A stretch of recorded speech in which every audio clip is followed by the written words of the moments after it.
Les objets connectés, il en existe plein de sortes différentes. Et parmi ceux qui servent à traquer votre forme physique, il y en a beaucoup aussi. En la matière, c'est très certainement la montre connectée qui fait la course en tête, comme les Xiaomi ou les Huawei que je vous avais testés ici dans des vidéos que je vous remets en fiche ainsi qu'en description. Mais pour ceux qui restent attachés à leur montre classique et qui, contrairement à moi, ne veulent pas en porter une à chaque poignet, ou pour ceux qui ne portent tout simplement pas du tout de montre, eh bien la bague connectée peut être une bonne alternative pour surveiller ses constantes en temps réel. Mais alors, est-ce que les mesures d'un tel objet sont fiables? Niveau autonomie, ça donne quoi? Et en termes de confort, qu'est-ce que j'en pense à l'usage? Eh bien, je vous propose de voir tout cela dans un test complet de cette bague connectée juste après l'intro.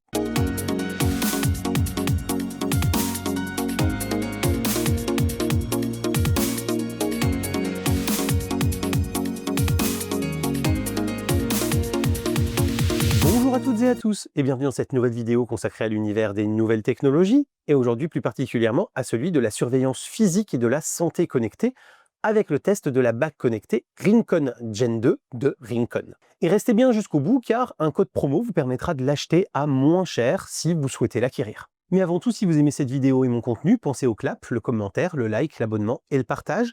C'est gratuit et c'est votre meilleur moyen de soutenir mon travail, alors merci infiniment à tous ceux parmi vous qui prendront le temps de le faire. Et enfin, notez que pour vous simplifier l'accès à l'information que vous souhaitez, cette vidéo est chapitrée. La bague se présente sous la forme d'une sorte de carré un peu arrondi, en titane, et est disponible en 9 tailles et 4 coloris. Vous pouvez donc l'obtenir en noir mat, ou en doré, argenté ou doré rose. L'anneau fait 2 à 3 mm d'épaisseur selon les endroits et pèse de 2,5 à 4 grammes selon la taille choisie. La largeur de l'anneau est de 6,8 mm, ce qui correspond peu ou prou à un gros anneau masculin et ne jure absolument pas sur une main. Elle est livrée accompagnée d'un câble USB-C vers USB-C et d'un guide de démarrage rapide et d'utilisation. On retrouve également un chargeur qui embarque sa propre batterie de 500 mAh et permettra de recharger l'anneau une bonne quinzaine de fois, ce qui permet techniquement de partir uniquement avec la boîte et la bague, sans accès à l'électricité, durant plus de 3 mois. Cette boîte pèse 80 grammes et mesure environ 6 cm de côté. La bague embarque quant à elle une batterie de 12 mAh pour les tailles 6 et 7, de 13,5 mAh pour les tailles 8 à 11 et de 15 mAh pour les tailles 12 à 14. Si vous visez la meilleure autonomie possible et que vous avez des doigts assez gros pour le faire, préférez donc les tailles 12, 13 ou 14. L'autonomie est annoncée par ailleurs par le constructeur jusqu'à 12 jours et nous vérifierons plus loin si cette assertion est vraiment réelle ou pas. Notez qu'elle est dotée d'une connexion Bluetooth 5 Low Energy et dispose de capteurs permettant de surveiller la fréquence cardiaque, la variation de la durée de cette fréquence, l'oxygénation du sang, la température cutanée, le rythme respiratoire et les pas réalisés via un accéléromètre.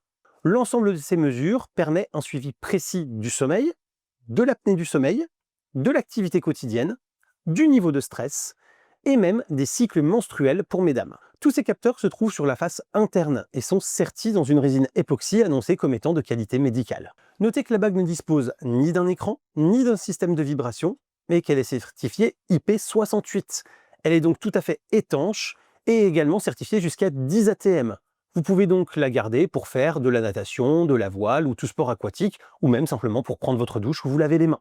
Et malheureusement, par rapport à des montres connectées présentes sur le marché, elle ne propose aucun électrocardiogramme. Et c'est vraiment une fonction que j'aurais vraiment voulu voir sur ce type de bague, mais visiblement aucune sur le marché ne le propose pour l'instant. Il est conseillé de porter l'anneau sur l'index selon la marque, même si n'importe quel doigt de n'importe quelle main fait l'affaire. Cependant, dans mon cas, cela m'aurait forcé à prendre une taille 14, c'est-à-dire la plus grande, et avec des difficultés pour la mettre et la retirer, ce qui n'aurait pas du tout été confortable. J'ai donc opté pour une taille 12 et un port à l'annulaire droit, ce qui convient parfaitement pour le coup, puisque là, elle se fait bien à mon doigt. Les tailles vont d'une taille 6 à une taille 14 en taille US, ce qui correspond à des diamètres allant de 16,5 à 23 mm, ou encore à des tailles européennes allant de 52 à 72. Comme vous pouvez choisir le doigt ou la portée, cette variation de taille est suffisante pour en trouver une qui s'adaptera à l'un de vos doigts. Dans les faits, il est possible de commander un kit de taille pour essayer et voir quelle taille va le mieux et à quel doigt. Et cela permet aussi de tester la sensation de confort ou d'inconfort avant de sauter le pas de l'achat. Ce kit n'est vendu que 2 € sur Amazon et je vous remets le lien en description. L'installation se fait comme avec n'importe quel objet Bluetooth par appairage avec le smartphone et ne prend que quelques secondes. L'application nécessite encore un compte dédié spécifique et obligatoire pour être utilisé. Et c'est dommage parce que j'aurais apprécié de pouvoir l'utiliser en stockant toutes les données en local et sans compte enregistré. Comme je vous l'expliquais, cette bague connectée dispose de plusieurs capteurs qui lui permettent ensuite d'en déduire un certain nombre d'éléments. Côté mesure, donc, elle sait mesurer le rythme cardiaque et la variation de la durée du battement, la température cutanée, l'oxygénation du sang et les mouvements via un accéléromètre qui sert, entre autres, à compter vos pas. Côté interprétation, les algorithmes maison lui permettent, en plus de vos mesures, de vous renvoyer votre niveau de stress, votre évolution de cycle menstruel, la qualité de votre sommeil et de surveiller si vous faites ou non de l'apnée du sommeil. Elle est capable de stocker de 5 à 7 jours de données en mémoire interne, évitant ainsi de perdre vos mesures en cas de non-connexion avec l'application, ce qui est plutôt pratique. Dans l'application, vous pouvez vérifier le niveau de charge de l'anneau, mais pas celui du boîtier de charge additionnel, l'état de la connexion, le rechercher en fonction de la puissance du signal et allumer ces capteurs pour mieux le voir si vous êtes très proche et que vous ne le trouvez toujours pas. Côté santé, on peut consulter toutes les mesures réalisées et leur historique, avec la durée et la qualité du sommeil, le niveau d'oxygénation du sang avec des intervalles de 30 minutes, le niveau de fréquence cardiaque avec des intervalles de 5 minutes, la variation de la durée de la pulsation cardiaque avec là encore des intervalles de 30 minutes, la moyenne de température cutanée et de fréquence respiratoire, etc. Pour chaque intervalle, la mesure est donnée avec l'écart entre la plus faible et la plus forte mesure, puisque par exemple le SpO2 est pris toutes les 2 secondes et la fréquence cardiaque est, elle, prise en temps réel par exemple. Pour le stress, on accède également à diverses informations de suivi et graphiques d'évolution pour se rendre compte de ce qui a pu l'impacter et de comment il a été calculé. Pour la partie activité, on peut voir sa durée, le nombre de pas et les calories brûlées. Le suivi des pas est très bon et correspond en tout cas très bien à ce que ma Huawei GT5 mesure à environ 3% près. Pour les calories, par contre, je trouve l'indicateur encore plus exagéré que celui de la Huawei GT5, que je trouvais déjà très exagéré pour sa part. J'ignore comment donc cette donnée est calculée, mais il est très clair qu'en 45 minutes de marche à rythme cool, non, je n'ai pas pu brûler 600 calories, ni même les 300 indiquées par ma Huawei. Notez que la détection d'une activité physique est automatique et fonctionne plutôt bien, et qu'un reminder pour se lever régulièrement est également de la partie, afin de ne pas rester en sédentarité prolongée sans un minimum de mouvement. Vous pouvez par ailleurs visualiser les tendances, ce qui permet de détecter des changements par rapport aux moyennes habituelles de vos mesures, et parler avec un chat IA pour accéder plus facilement aux données souhaitées sans être obligé de les rechercher dans l'application. La partie concernant le plan ne m'a pas du tout parlé et intéressé. C'est un truc qui est censé vous accompagner pour améliorer vos scores et vos niveaux d'activité. Mais clairement, ce type de fonction ne me parle jamais sur aucun des objets suivis de santé que j'ai pu tester. J'y suis totalement hermétique. Je ne suis donc pas le bon public pour vous en parler. Enfin, il est important de relever qu'aucun abonnement n'est requis pour conserver un historique de ces données et les consulter, contrairement à nombre de concurrents, ce qui est un très bon point également. Notez que j'ai activé mon Rincon Gen 2 le 22 mars autour de 10 h du matin, avec une autonomie affichée à 99% de charge. Pour rappel, j'utilise la taille 12, avec la plus grosse batterie de 15 mAh, 25% plus grosse que celle des plus petits modèles. Le 2 avril vers 10 h, soit 11 jours plus tard tout pile, il me restait encore 7% d'autonomie indiquée. L'autonomie jusqu'à 12 jours annoncée par le fabricant est donc parfaitement tenue sur le modèle le plus endurant. Et si l'on fait une simple règle de 3, on devrait donc être autour de 9 à 10 jours sur le plus petit modèle et 10 à 11 jours sur le modèle intermédiaire. C'est excellent pour un objet si petit, si léger et effectuant autant de mesures en continu, mesures qui en plus sont maintenues jusqu'à la fin de la décharge et ne s'arrêtent donc pas comme certains concurrents peuvent le faire lorsque l'on atteint par exemple un seuil de batterie de 25% ou de 20%. Ce sont donc 9 à 12 vrais jours d'autonomie. Et qui plus est, j'ai aussi fait le test sur l'apnée du sommeil, qui est un test qui prend encore un peu plus de consommation sur la bague. Et ceux qui me suivent régulièrement savent que je déteste devoir charger trop souvent ce genre d'accessoires, et que c'est la raison principale qui fait que je porte 2 montres. La connectée est optimisée pour tenir au mieux, et tient en gros 1 mois entre chaque recharge, et avec un écran majoritairement éteint, et ma montre principale me permet donc d'avoir l'heure en un seul coup d'œil en permanence, en plus de disposer des variations de pression, de température et d'autres mesures que ma montre connectée ne réalise pas. Ici, si on prend donc mon autonomie moyenne, cette bague devrait être rechargée 3 fois par mois à raison d'1 h 30 de temps de recharge. Donc si par exemple vous la posez dans son logement chaque matin pendant une douche, même courte, elle restera chargée sans que vous n'ayez jamais à y penser, puisqu'à raison de seulement 10 minutes de douche et de séchage, vous serez déjà à plus de 1 h 30 de recharge sur une période de 10 jours.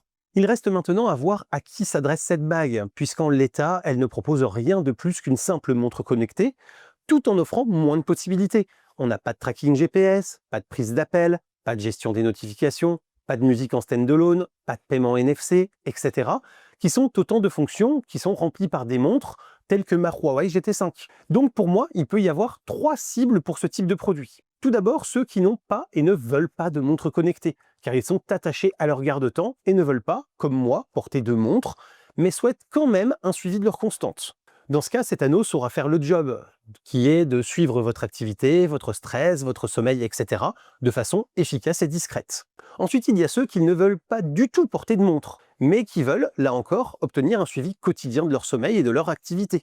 Et enfin, il y a ceux qui disposent d'une montre connectée sans ces mesures, montre qui afficherait les notifications par exemple, mais qui n'aurait pas de capteur pour mesurer des constantes de santé, ou alors dont l'autonomie de la montre n'est pas suffisamment satisfaisante pour un suivi 24 heures sur 24, 7 jours sur 7, comme par exemple pour les Apple Watch, où leur autonomie dépasse difficilement 2 jours, et où l'autonomie réelle est plus proche d'une seule journée complète.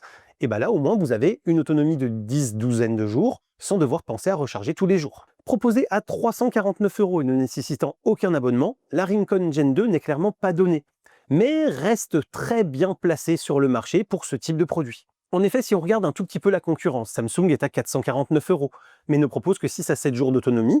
Kangourou est à 399 € plus 5 € par mois d'abonnement pour 5 jours d'autonomie réelle, et l'arrêt de la mesure du SPO2 dès 25% de charge. Amazfit propose également un modèle moins cher, mais dont la fiabilité reste moins bonne, avec parfois des arrêts inexpliqués des mesures et à peine 2 jours d'autonomie, ce qui est clairement insuffisant selon moi pour s'envisager. Bref, avec cette Rincon Gen 2, vous avez le meilleur de l'autonomie actuellement proposée sur ce marché, un form factor confortable et agréable à porter, des mesures fiables et constantes, pour un prix un peu inférieur à la majorité des concurrents et aucun besoin d'abonnement mensuel supplémentaire. Donc clairement, c'est tout de même une superbe proposition qui est faite ici par Rincon. Notez qu'en termes de durabilité, le titane assure une bonne longévité et une bonne résistance, et que le fait que l'autonomie soit si longue fait qu'à raison de 500 cycles avant que la batterie ne soit fatiguée, on peut espérer une durée de vie d'environ 12 ans. C'est donc bien plus qu'il n'en faut. Il faudra cependant en prendre soin, parce que en bricolant mes flèches de tir à l'arc avec des pinces en métal, j'ai quand même réussi, sans le faire exprès, à faire un éclat sur la peinture mate de mon exemplaire de test, là, sur le dessus. Reste maintenant à voir si votre besoin correspond à ce type d'objet ou non. Car en l'état, si vous êtes équipé d'une montre connectée de qualité, pour le même prix, vous en aurez pour plus de fonctionnalité et d'autonomie. Pour ceux qui n'en ont pas, la bague connectée, et particulièrement donc celle de Rincon en Gen 2, est une option qui est, selon moi, à considérer. Nous voilà en tout cas arrivés au terme de cette vidéo qui, j'espère, vous aura plu et vous aura appris des choses. Si c'est le cas, n'hésitez pas à regarder en commentaire épinglé et en description. Vous avez un code promo pour acheter cette bague avec une promo de 5% de réduction. Si vous avez donc aimé cette vidéo, n'hésitez pas à la commenter, la liker, vous abonner et partager, c'est le fameux clap. Vous avez également Tipeee, le bouton rejoindre et la boutique qui sont sous la vidéo et dans la description qui permettent de me soutenir financièrement en échange d'avantages exclusifs et de goodies que je vous invite à découvrir. Et quant à moi, je vous dis à très bientôt pour plein de prochaines vidéos, photos, techno, informatique et jeux vidéo qui font le contenu de la chaîne au quotidien. D'ici là, continuez de rester curieux et de regarder des vidéos sur YouTube. Salut à tous, bye bye.